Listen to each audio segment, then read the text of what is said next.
જે છે એ મને આવી રીતે હેલ્પ કરશે, ફલાણી હેલ્પ કરશે.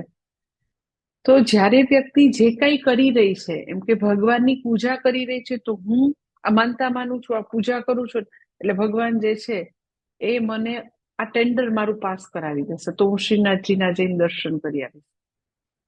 તો જ્યારે જે વ્યક્તિ જે કઈ યાત્રા કરે છે, દાન પુણ્ય કરે છે, સેવા કરે છે, પ્રાર્થના કરે છે, તપશ્ચર્યા કરે છે, તો કરનારને ખબર છે, એની મતિ એને ખબર છે કે એ હંમેશા શેની ઝંખના કરે છે.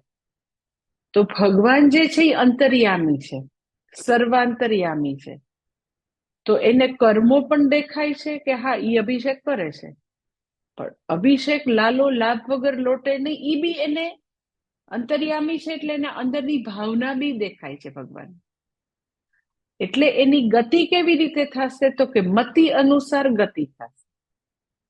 એટલે ભગવાન જે છે એ આ બધા માર્ગના અધિપતિ છે, અને જીવાત્માને આ રીતે ગતિ આપશે, અને એવી જ રીતે તત્ત યોનિની એને પ્રાપ્તિ થશે. એટલે ઘણા લોકોને એવો બહુ વિચાર આવે કે મરણ પછી કયા લોકમાં જાશું આપણે, એ વ્યક્તિ જે છે એને કયું શરીર મળ્યું હશે, એ ક્યાં હશે. તો એટલા માટે ગહના કર્મણો ગતિ એટલા માટે કીધું છે કે આપણને ખાલી વ્યક્તિ કર્મ કરતી દેખાય છે, પણ એના ઇન્ટેન્શન્સ જે છે, એના અંતરમાં શું છે, એ અંતર્યામીને જ ખબર હોય. તમને ને મને ખબર ન હોય. અંતર્યામી છે એ જ જાણે કે એ કરે છે, પણ એને આટલી બધી હવે વધુ ભોગવવાની ખ્વાહિશ છે એટલે કરે છે. ઈશ્વર માટે ઈશ્વરનું પૂજન નથી. ઈશ્વરનું પૂજન ઈશ્વરથી અન્યત ભોગો પ્રાપ્ત કરવા માટે. ધેર ઇઝ નથિંગ રોંગ કે ભોગ પ્રાપ્ત કરવા, પણ ગતિ પછી તો કે મતિ અનુસાર વ્યક્તિની ગતિ થશે. અને એ